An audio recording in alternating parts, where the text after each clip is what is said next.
Hello,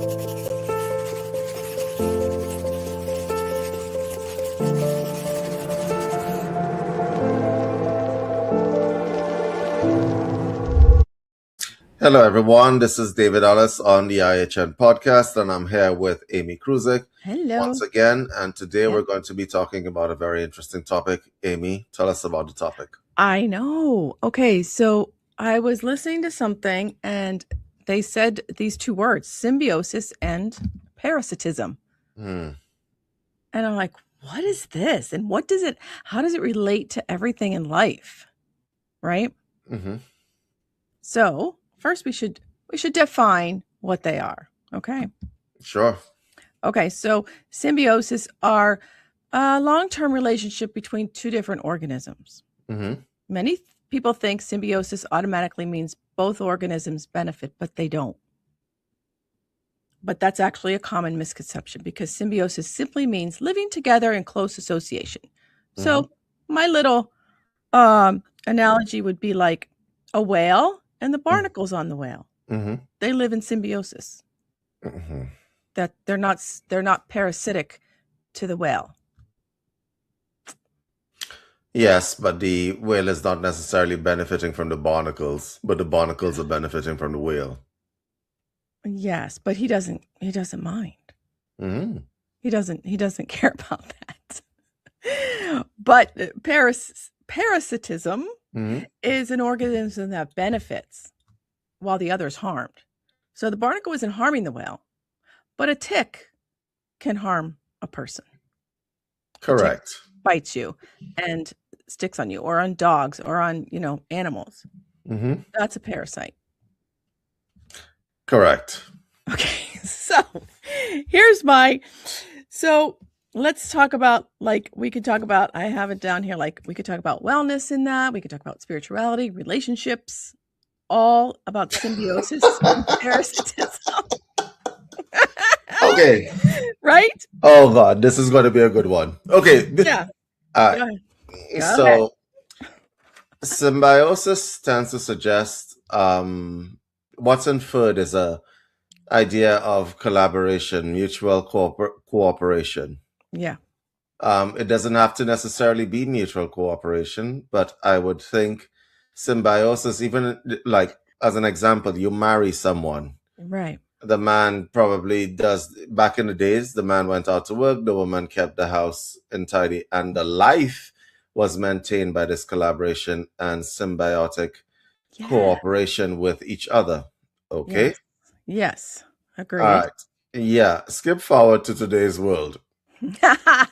There are some models and influencers on Instagram that are telling women, yeah, you're not cooking, you're not cleaning, you're not doing any of that stuff. You are the prize, and he is supposed to pay for everything that you want and need, and your job is to just be eye candy and sleep with the man, which is the exact crime that we arrest people for back in the day, called prostitution. Ah, yes. Okay. So yeah, that prostitution would be. You see, that's a very interesting topic. I know, but That's okay. a very interesting topic, because here's the thing: is prostitution parasitic or is it symbiotic? Is marriage symbiotic or parasitic? Because the thing about it is that if you're married, there's the idea of symbiosis, right? You're sharing a life together. Yeah.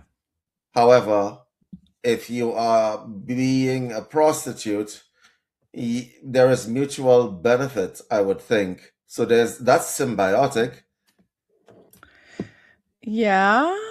Monetary gain is there, and on the man's side, there's some sort of pleasure or whatever derived from this individual. Is it parasitic in nature? At a spiritual level, I think it is. Okay, so you think that's okay? It's symbiotic on a social level, but it's definitely parasitic, because that man is borrowing/lending that woman's energy to make himself feel better. Yeah. When you look beyond the pleasure and the stuff like that. Right, because the parasitic part could be that he uses that woman like pretend like a tick, and I Leeches know, off of her.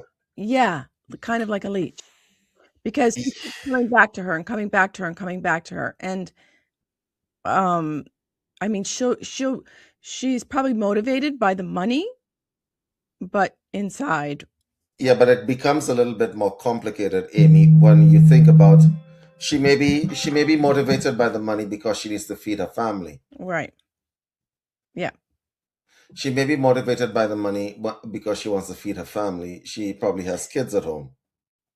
yeah. Well, that's the same with what's it called? Fan OnlyFans. They do it when they're desperate. Maybe not. But the show that I'm watching that's kind of like sad, but it's like black humor, but Hmm. dark humor. I mean, she's doing it because she's desperate to feed her child. Hmm. So, Um, OnlyFans is a very interesting phenomenon. I sometimes wonder where the parasitism lies, whether it's on the woman's side or on the man's side, the men who watch this thing. Because the woman is opening herself up to um, energy parasites from multiple different men at the same yeah, time. And yes, I know there's exactly. there's an electronic barrier, but there's multiple different men directing their energy at you via a screen. And if you step out into public and they see you, Yep. that is energy vampirism, I would think.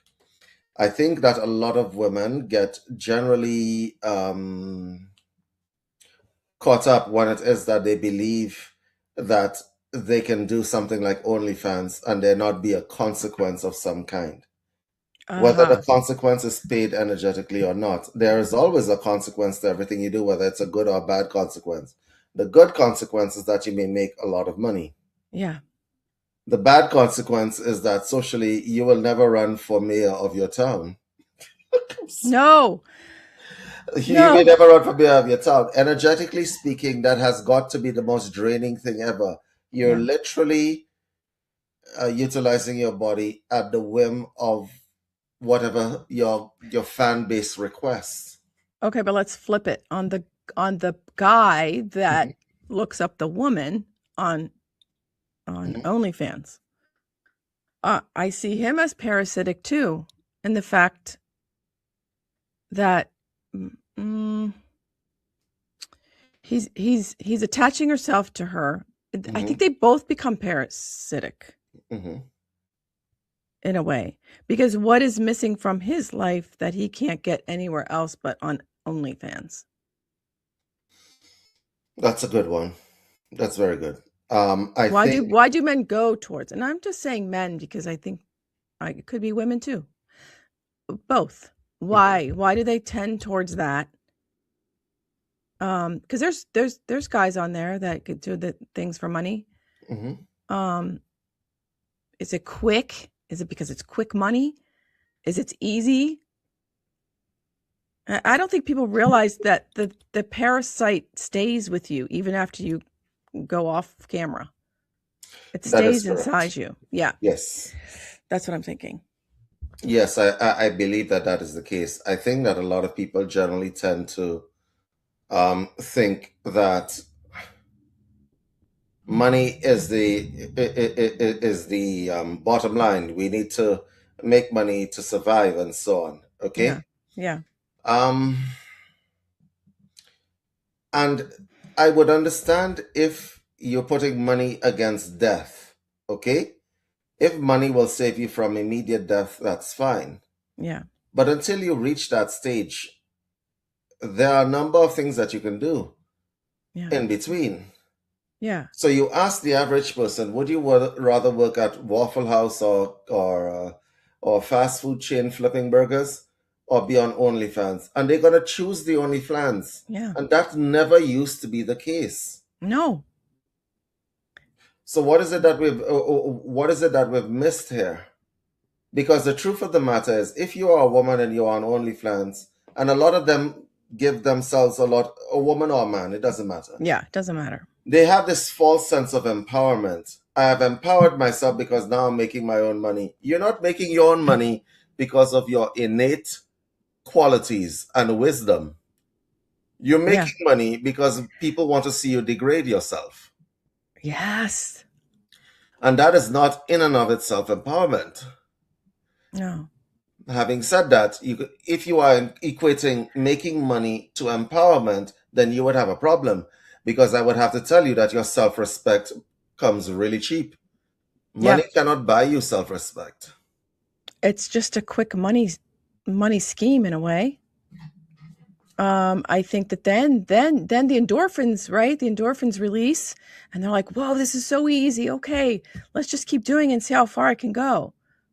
Okay, let's take a Okay. look at a social evil, Yeah. pornography. Yeah. Okay, which OnlyFans kind of is, right? Yeah. That is a social evil. And I say that it's a social evil because it damages both men and women. It is definitely parasitic. Yeah. Okay? It is that the women that are brought into pornography, they're brought into pornography to be used. Yeah. Let's just keep it a Yeah. buck, right? Yeah. The men who are brought into pornography also to be used by people who are making a lot more money off of them that are not on camera naked. Yeah. Parasitism. Yeah. Okay. Now, the people that are on camera would like to believe that, yeah, I'm making bank, so that's fine. What you are also doing is running your energy centers at maximum all the time. Mm-hmm. Okay. You are giving access to your body. Root, let's get all spiritual with it. Whether you want to believe in the chakras or not, you are given access to your body to multiple people with different energy signatures all the time. I believe that that is a social evil that is parasitic in nature. Yeah. It damages the viewers as well. It damages the viewers. There are lots of people with porn addictions out there, and what they see on their screen, they try to apply it to real life, Yeah. Yes. Exactly. which damages other people that they get involved with. This is Yeah. just at the viewer level, okay? Because people are not used to being degraded, and a large amount of the porn industry runs on the concepts of power and power dynamics, okay? So they see something on the screen and, oh, he's hurting her and choking her. Well, totally. I'm just going to pick up this little church girl and I'm going to choke her. And I'm Yeah. like, No. No. there is no discernment No. anymore. There is no discernment. And I think that a lot of people tend to not see things essentially for what they are. So yeah, I believe that that is parasitic. OnlyFans is parasitic in nature. Okay, now not all of OnlyFans is pornographic in nature. I No. wouldn't know. I don't have an account, Yeah. right? And I never will have an account on OnlyFans No. because I think it's parasitic in nature. But Yeah. there's that. Let me ask you another Yeah. question though, Amy. Okay. What about dating apps? I know. Same thing. Same What thing. about going on a dating app? Yeah, I think it's very deceiving with the pictures and all that. I want I, Right? Wait a that is minute. And then you go on the date and you're like, "Wait a minute, this does not look like you. This looks like when you were 20, not when you're 50." Yeah, I think that that is the same. Okay, but wait a minute. I was thinking as you were talking about this. Symbiosis put the two together, the dating app. So let's say that. Oh, you mean the algorithm put the two together? Well, you can swipe left and okay, I don't, not him, not him. So you're like, oh, this person. Okay, let me read about him. People can make up so much shit, that you don't really know. Listen, I have a lot to say where this is concerned. The I first know. thing that I have to say is, I wouldn't know because I've never been on a dating app ever in my life, but I have friends with horror stories, Uh-huh. and I'm going to tell you exactly what I think. I think that there's levels to this stuff. The first level, and it's just my opinion. You guys can feel free to roast me in the comments. Yeah. The day I think of myself as a commodity to be Yeah. put online with an advertising campaign underneath my picture to say, look, I love this, I love that, I love the third, I love the fourth. And guess what? Right? I am here for whatever, so that somebody can either swipe left or right and accept or reject me. No, I am going to, no, the day I have to do that, I am going to have to retire from this world. No, I know. no, I no, know. I'm not doing, no.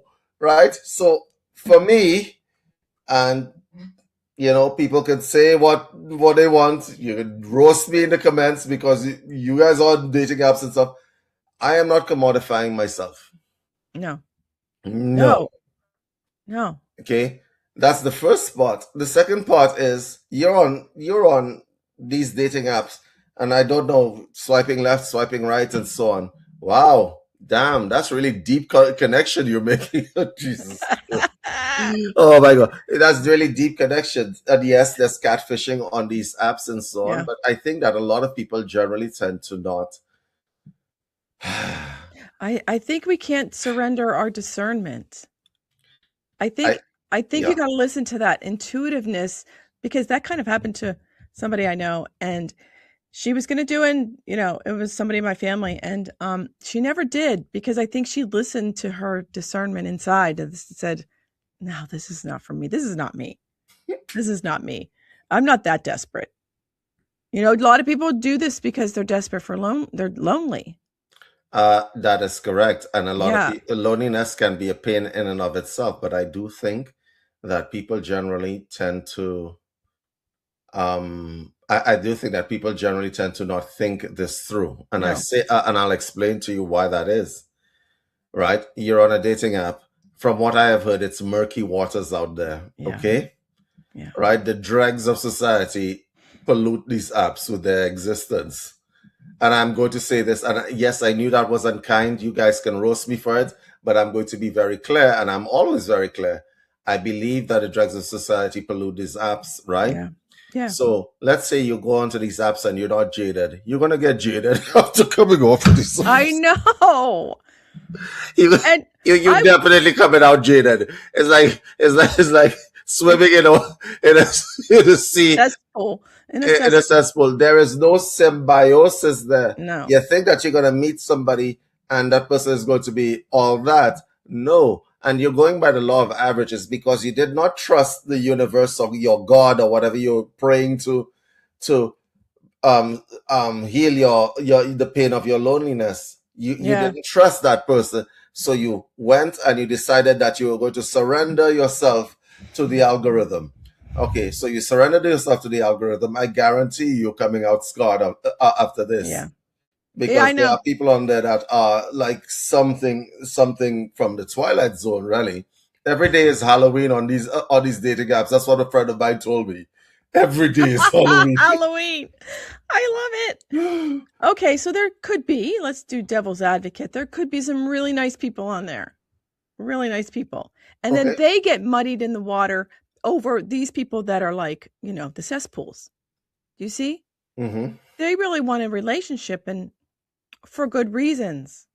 And I don't know. I just think it is all mucky. It's all mucked. Okay, so let me ask you a question. What if Yeah. you were a young man in your 20s and What if you were a young man in your 20s? yeah, no, I'm asking you that question, right? I'm switching it around, Okay. right? What if you're a young man in your 20s and your head is twisted up? Yeah. All you could think of is I need somebody to have sex with. Yeah. Okay? Except that when I go to the bars, people come there with their significant other.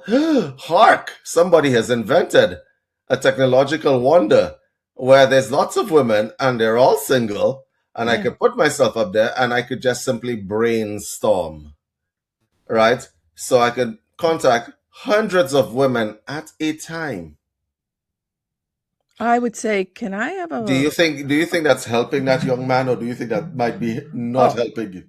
no, not a young mind like that. No.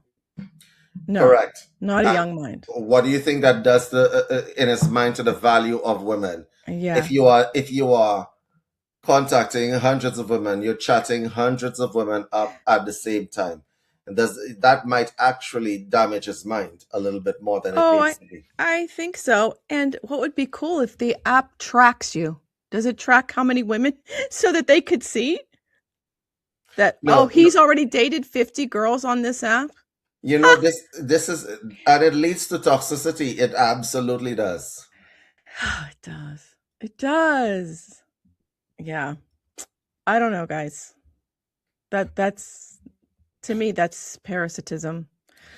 So But let me ask you another question. Is the local government, the government of your country, is it symbiotic with you or is it parasitic?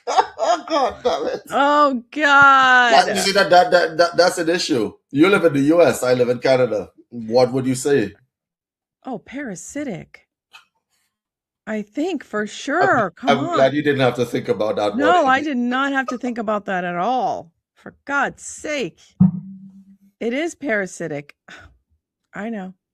And I have family that worked in the government, used to work in the government, and a friend. I mean, they do take care of them after they've retired. They sure have a nice pension. I think a feature of a parasite is that it does not give the host any choice. Oh, true. True. I know for a fact that they had to vote Democrat. It was understood. Because they were under a different administration. Yeah. I, So, I think it's the same everywhere else. I yeah. think the feature of a parasite is that it does not give the host any choice as to whether it wants to give its blood, its energy, and so on. But guess what though? Hmm. It's like the dog. Let's say your dog gets a tick. Well, that tick could blow up. I've seen it on my dog because I couldn't when you don't find it for a while, right? And it's all bloated, the tick. Hmm. Well, guess what? I found it, you take it off. So why is it that people stay in that so-called government when they know that it's parasitic and not really helping? Because we don't have another social system as No, yet true. to replace the government. True. Okay? All Yeah. right? Which is why I am sure if I say to everybody out there, the zombie apocalypse is coming tomorrow, at least 40% of y'all will be relieved. Okay? Because you know that government not operating anymore, police don't care, nothing. At least 40% of y'all will be relieved. Yeah. Okay, Yeah. because we don't have to listen to any nonsense anymore.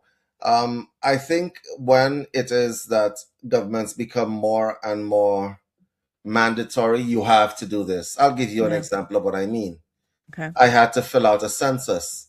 You have to do it by law. So give me your information or I'll put you in jail. Yeah. You have to tell me what your intentions are, or else I'll put you in jail. These are the kinds of things that um, tend to reek of parasitism. Okay, That's jury duty too. jury duty as well. Oh my gosh. What gives you the right to my time? I know. I think jury duty should be only for those that want to sign up for it. Okay, cool. Let me ask you another let me ask you another more difficult one. What about people who are energy vampires by nature and they come in different forms, shapes, and sizes? I'm going to tell you an example of what I mean. A spiritual leader can be both a symbiote Yeah. and a parasite at the Yeah. same time. Yes. Yes. Because a spiritual leader will says, I could lead you to higher awareness. Okay. I can give you the exercises in that he is symbiotic, but you become dependent on him. So that is Yeah. parasitic in nature. Yeah. And he Yeah. becomes dependent on you because he needs followers to become a spiritual leader. You're not a spiritual leader if you ain't have no followers, right? Right. Right. There's a grooming kind of in there too. Yes, they do Grooming groom aspect. people. I've seen it all Yeah. online. I've seen it in the advertising and so on. You're grooming people to for your benefit, right? Yeah. Now, where is the lack of choice in that? The lack of choice is a lack of information. A lot of Yes. spiritual leaders depend on people not knowing stuff to look smarter so Yeah. that people feel like they are forced to follow this leader. Yeah. I also think the problem arises when the followers stop asking questions, Mm. right? And outsource their discernment. Well, you decide for me if that's good for me. Hmm. So I think that, Where's the line between the guidance and the control for the spiritual? The guidance would be the symbiosis, right? Correct. And then the control is the parasitic part. Yes. So how do you know when you're in that moment? Because it's working, Hmm. the guidance is working, and now it feels, I think I'm being a little controlled here. How do you know the difference? Do you? When the spiritual leader, let's say it doesn't matter whether he's a priest in a canonical religion like Anglicanism or Catholicism, Yeah. or whether he's a guru at the top of the hill. When the spiritual leader begins to act in a manner where he derives perceptible benefit from you being a follower, then it has moved into parasitism. So, as an example, a prosperity preacher, give me $1,000 seed money, I'll pray for you, and you'll get $1 million in a couple of weeks. Yeah. Oh That God. is absolute parasitism. Yeah. Yeah. When anybody else tells you to pay money to get a blessing from a Oh, priest, that's just okay, that's just not right. okay, That's just because not right. this is what I mean. And the thing about it is that they prey on people's naivety, they prey on Yeah. people's ignorance, and so on. Yeah. So they try to sell people a bunch of nonsense. Okay, Yeah. now the nonsense they justify it as, I'm selling my time. You're Yeah. not selling your time. You are actually being dishonest. And that's why a lot of people, even friends of mine, have walked away from the community. Okay, specifically because they see what's going on. You have to see what's going on in real time. You have people who are charging people for blessings. Yeah. They're charging people for like simple information that could be Google on the net. Okay, Yeah. And yeah. I This know one's I know people who are paying for special breathing techniques, and had they contacted me, I would have just given it to them. right. Yeah. I know. And they Yes. send me what their spiritual leader has said them, and I'm like, this is, come on. Yeah. Yeah. Yeah. I don't know, just trust your gut on it. And you can be led into that and groomed for that and then realize it's going to take you a while, like it has taken me to get out of this thing I was in.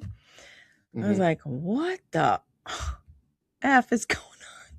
You Yeah, start seeing it. You start seeing, and you put puzzle pieces together and you're like, wait, this doesn't feel right to me anymore. What happened? there are a bunch of people who are trying to set up cults, Yeah. Which and is, yeah. it's actually a little bit disturbing to me Yeah. because there were cults in the yoga community as well. Okay, Yeah. Okay. they're trying to there are a bunch of people who are trying to set up different kinds of cults.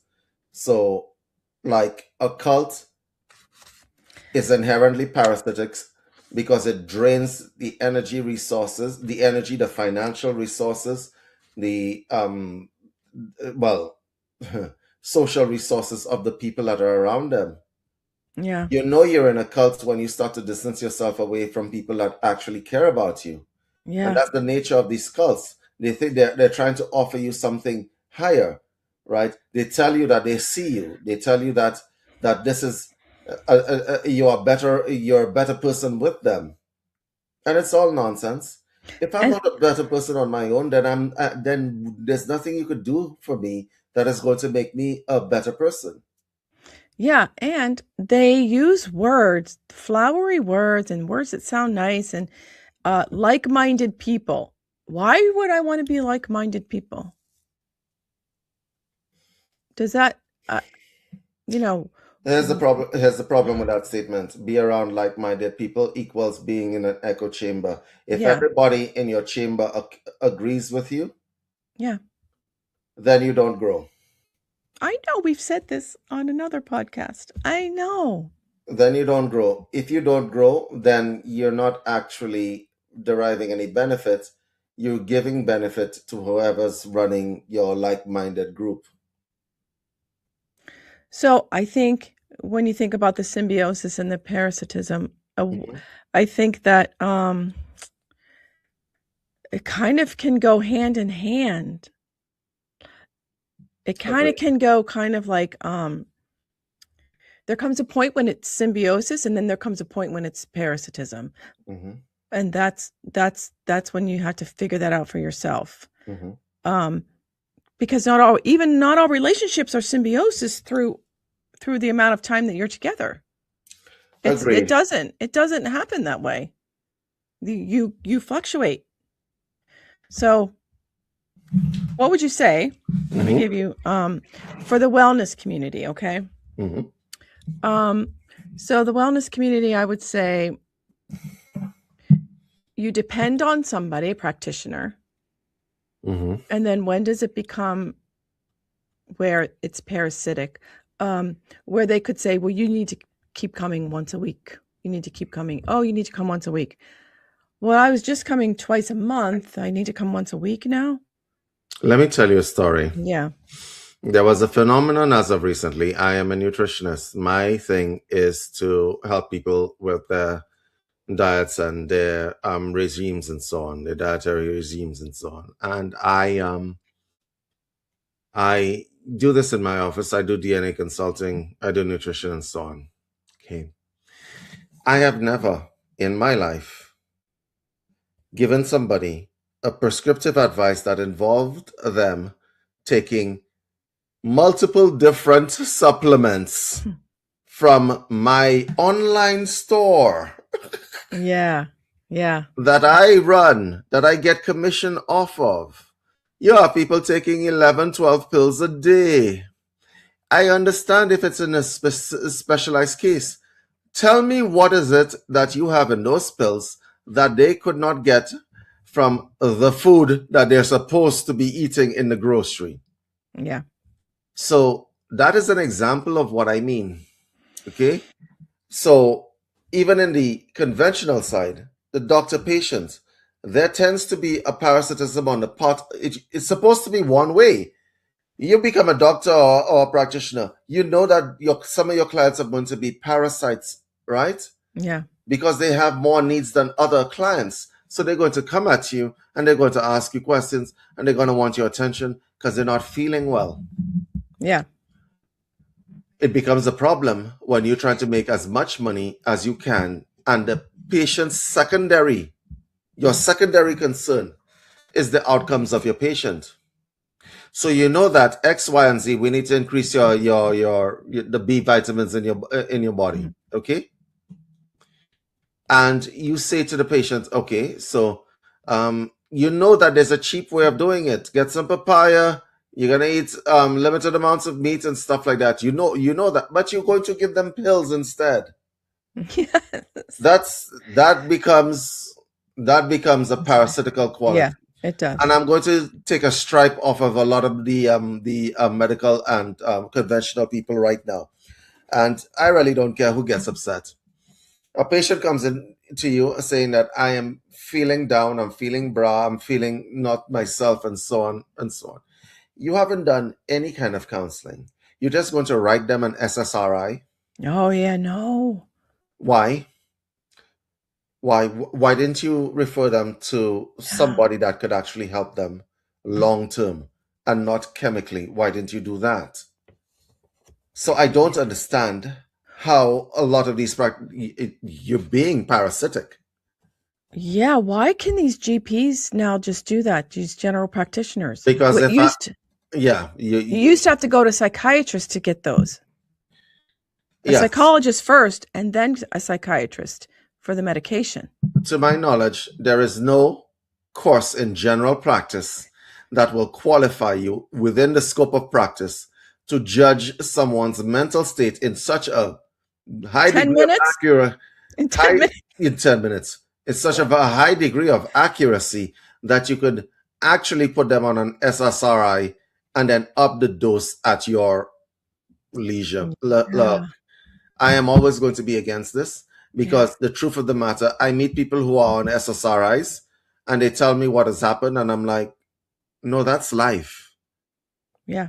What did we do back in the day before that? because there was no mass suicides back in the day. Okay? That's life. Things happen. And what you need to do is probably see a counselor and work that stuff out the hard way. What you don't do is pop a pill. It makes you unusually happy. And then you're on that pill for the rest of your life. Are you nuts? You're going to be paying somebody's bills. That's another bill you've added to yourself.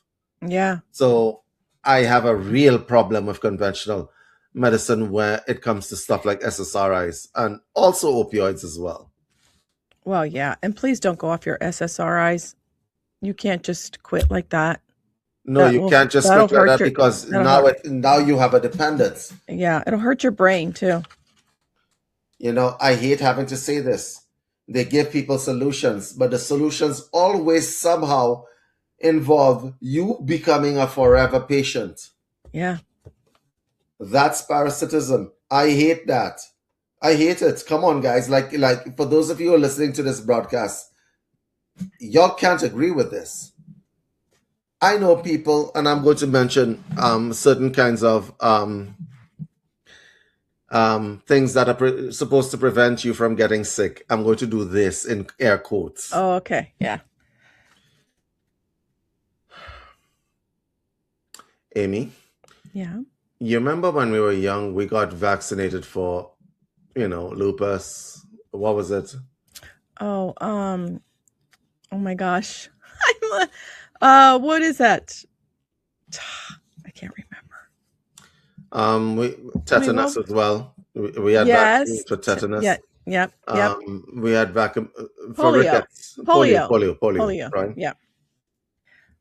I'm going to ask a question. When last have you gone to get that booster for that thing? No. They keep asking about That's all I'm going to say on this podcast. That's all I need to say on this podcast. Like, I didn't. Seriously, guys?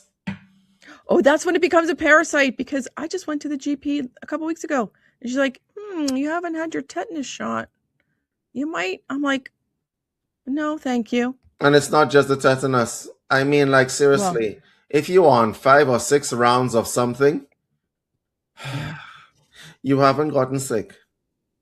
You're just taking it because they told you to take it. I know. But somebody else is benefiting monetarily from it. I have a problem with that. And I'm not suggesting anybody go off the SSRIs because there's now a chemical dependence on the SSRI. I know. It changes the chemistry in your brain. I'll give you an example in my place. Now, when a government hijacks the drug trade to feed the population drugs, yeah, because it was so profitable, they said, you know what? Let's take it over and regulate it. Oh my God. Okay. So much so that it is no longer cool to do the drug. We gotta get something stronger. Okay? And then they turn around and they blame the population and say, look, all these hard drugs, these opioids are ruining our streets. Because the other thing became not cool anymore. Yeah. Yeah, there's a documentary on that I would suggest to watch, and I can't remember it, but I think it was West Virginia. The Sackler family. Sackler family was the one. Anyways, there's a documentary on that, and it's so sad. It's very sad. West Virginia down here has become an opioid epidemic. Yes, that's the thing. Like you take opiates for pain relief. Yeah. So your body is symbiotic with a drug because you have an issue at that point in time. Yeah. You get to believing, because the secondary benefit of an opioid, it gives you an enhanced sense of well-being. Yeah. You want to keep that. You don't know how to generate that on your own because no work has been done by your professional to coach you into trying to develop this sense of well-being on your own. And so they say, okay, well, the issue is over. Be gone, out of my office, right? Yeah. But then you're back in the office because your mind Your body has released the pain, your mind hasn't. No. I love that you said that. Generate on your own. Generate your own joy and happiness and all the emotions. All the emotions. Yeah, you're going to be sad and you're going to be melancholy and you're going to go through all kinds of things. Correct. And I just don't But understand why don't. there's no at the point of contact care, because there has to be some coaching I know. for these people. Okay? Especially when they're on high dose opioids. You expect people to let go of that feeling? No. No, right. They're going to chase that feeling their whole life. And does your body become immune to it after a while? Is that the word? I think you Is mean your acclimated to it, you mean? Yeah, like, oh, I need more now because 10 milligrams isn't working. So you go Uh, 20. well, let me give you some facts. There are some drugs, aka fentanyl and methamphetamine, which we Yeah. call crystal meth. Um, and what it does is it destroys the joy center of your brain because it raises the bar so high that everything else is going to feel like depression after that. And that's not Yeah. the first or second time you use it. It is that strong. Yeah. So people go chasing that stuff at the detriment of their lives. So the Yeah. drug dealers and so on, they know this, so they intensify the dose at your first dose. And once you get that first dose or the second dose, you are hooked for life. It's an evil, evil practice. It is nothing symbiotic about that. No. It is pure parasite. It's like putting a Eh, demon inside somebody to feed off of them. I think it becomes both. I think you're the person taking it as a parasite to the person giving it, and the person giving it is a parasite to that person. I think it's because I think sometimes we can actually accidentally become a parasite and we don't know it. Correct. You got to think about who's draining me, where might I be taking more than I'm giving, you know. Ah, yes. I took a trip to Toronto recently. And Yeah. when I came back, while I was there, when I came back, I sat down and I took stock Yeah. of all the people who drain me. Yeah. When their picture comes up on my Instagram, I'm like, yeah, no. So I did a little bit of an inventory. So I unfollowed, I hid and muted the posts and stories from certain people so that I don't have to say stupid stuff. Now, some people will say, well, David, that's not very enlightened. You should not be affected by that. And then I'm saying to you that just like you would want to detoxify your house and your body, Yeah. you need to detoxify your phone You do. You do. You because do. because some people on your phone are parasitic by nature. Yeah. Yeah. And you have to do it from your life and then your phone, because if they're still on your phone and coming up on your Hmm. Instagrams or whatever, they're still there. That's still kind of, not healthy. No, So does symbiosis requires boundaries, doesn't it? it does. Or Yeah. else it falls into parasitism. I think so. Yes, yes. So what do you think that is to end this nice little discussion? I think that the boundaries that you set at Symbiosis comes from taking an internal stock of yourself. What am I willing to give, Yeah. and what do I want in return? Once you have that set up, you have to communicate to your symbiotic partner. This is what I'm willing to give, and this is what I want in return. Okay? Yeah. You need to communicate those boundaries very clearly. You Yeah. also have to be able to stick to the boundary. Okay? If you are sticking to 1 hour a day, that's what you're doing. Okay? Yeah. Yeah. And there are some people, like, I don't know, I have a friend living very, very far away that I've actually never met in my life. And we are symbiotic from the time we met. So Yeah. you have these kinds of dynamics. So these are the kinds of things that we want to talk about, right? Um, and so, like, there's no pressure in a symbiotic relationship. There is no pressure, Yes. and when you feel the pressure, you realize that you're giving more than you are willing to give. Yeah. And then you I like that. communicate. Yeah. So, I kind of like this as an ending, kind of like, you know, maybe it's just to identify for you guys the parasite and to see yourself as symbiosis. What do you want? Do you want to flourish or do you want to drain?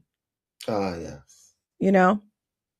So maybe observe that. Observe your patterns. Observe who's in your life. Write it down. Journal it.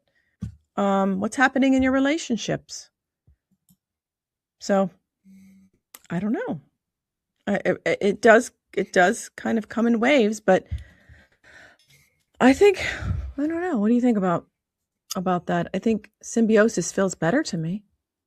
Symbiosis is better by far Yeah. because everybody is happy in a symbiotic relationship. Yeah. But it has to, I think also it needs tending to. It does. It needs tending to. You can't. I think Just, all relationships need yeah, tending to. they do. They do. They need to be reevaluated and talked about and everything like that. So, yeah. All right, guys. We are switching the platform very soon from IHN podcast to the Wellness Roundtable, where we will have other discussions. And we have a new podcast coming out very soon, which we will be telling you about. And it's going to be that kind of conversational podcast.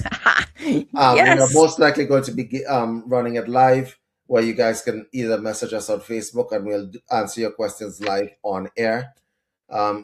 So Yeah. we will let you know when that is happening. Other than that, stay safe Yeah. and Stay safe and stay symbiotic, not parasitic. yes. See you next time. Bye-bye.